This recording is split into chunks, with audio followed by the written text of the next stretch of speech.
नमस्कार, हर्ष न्यूज की तेज गति वाली बुलेटिन छत्तीसगढ़ रफ्तार में आपका स्वागत है।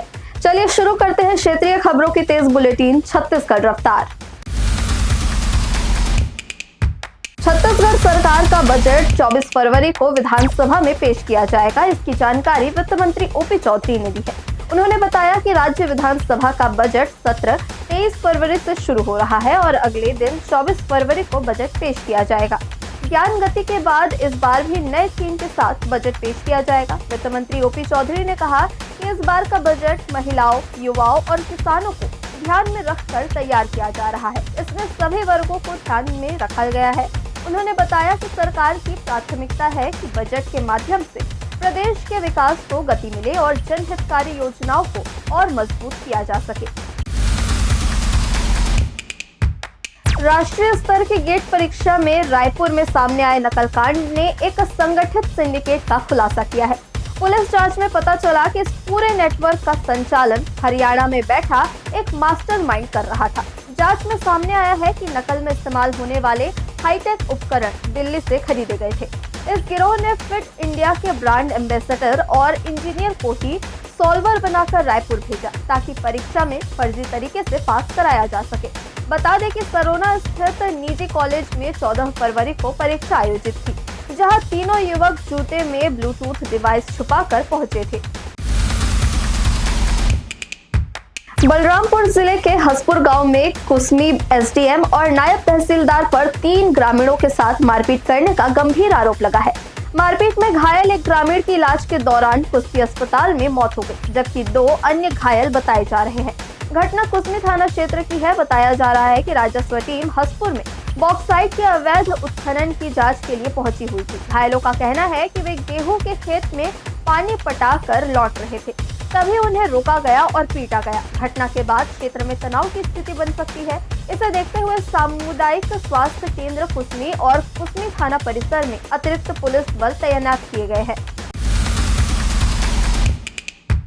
T20 वर्ल्ड कप के सबसे बड़े मुकाबले में भारत ने पाकिस्तान को 61 रन से हराकर लगातार तीसरी जीत दर्ज की। रोमांच से भरे इस मैच में भारतीय गेंदबाजों ने शानदार प्रदर्शन किया। 18वें ओवर की आखिरी गेंद पर हार्दिक ने उस्मान तारिक को बोल्ड कर पाकिस्तान की उम्मीदों पर पूरी तरह से पानी फेर दिया। पूरी टीम 114 रन पर सिमट गई। इस दमदार जीत के साथ भारत ने सुपर 8 के लिए क्वालिफाई कर अपनी दावेदारी और मजबूत कर दी है। भारत की जीत के बाद देर रात तक देश भर में जश्न का माहौल रहा। छत्तीसगढ़ के अलग अलग जिलों में आतिशबाजी की गई। रायपुर में जय स्तंभ चौक पर बड़ी संख्या में क्रिकेट प्रेमी इकट्ठे हुए थे।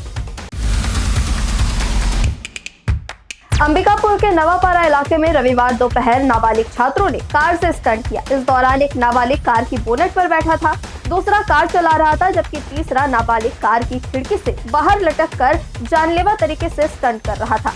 मामला गांधीनगर थाना क्षेत्र का है। पुलिस ने नाबालिगों को हिरासत में लेकर परिजनों को थाने में तलब किया है। पुलिस ने परिजनों को सख्त चेतावनी दी और बच्चों को जमानत पर छोड़ दिया। हालांकि पुलिस ने कार को जब्त कर लिया है। छत्तीसगढ़ के बालोद जिले में महाशिवरात्रि की रात शमशान घाट पर तंत्र मंत्र कर मासूम की कब्र खोदकर कंकाल से सिर निकाल लिया गया। अगले दिन सुबह जब ग्रामीणों ने कब्र की हालत देखी तो गांव में तनाव फैल गया। इसके बाद पुलिस ने अज्ञात के खिलाफ एफआईआर दर्ज कर ली है। मामला गुंडरदेही थाना क्षेत्र के ग्राम माहुदबी का है।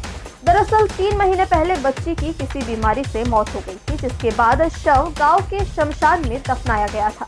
15 फरवरी की सुबह बच्ची को कब्र के पास मांस का टुकड़ा भी मिला। छत्तीसगढ़ के दुर्ग जिले में पीडब्ल्यूडी विभाग में नौकरी दिलाने के नाम पर नाबालिग से गैंगरेप मामले में एक के बाद एक चौंकाने वाले खुलासे हो रहे हैं। जांच में पता चला कि आरोपियों ने वारदात को अंजाम देने के लिए सरकारी कार्य में लगी गाड़ियों का इस्तेमाल किया था।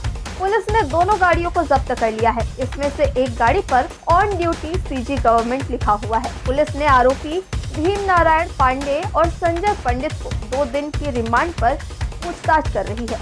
इस दौरान दोनों को Durg rest house, PWD rest house, Utai rest house समेत अन्य स्थानों पर ले जाकर जांच कराई गई। पुलिस ने घटना स्थलों की वीडियोग्राफी कराई और कई अहम सबूत इकट्ठे किए हैं।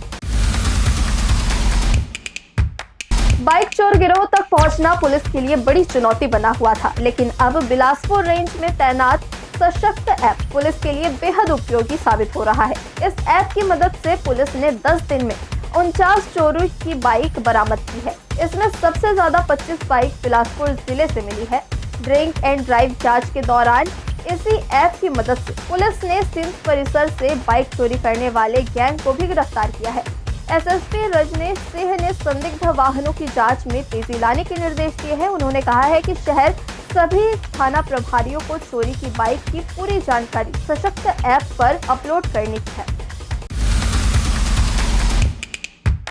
छत्तीसगढ़ में मौसम ड्राई बना हुआ है। ठंड का असर भी कम होता दिखाई पड़ रहा है। इस समय दिन में गर्मी और सुबह शाम हल्की ठंड का असर बना हुआ है। वहीं पिछले 4-5 दिनों के भीतर राज्य के औसतन तापमान में 1 से 2 डिग्री की बढ़ोतरी दर्ज की गई है।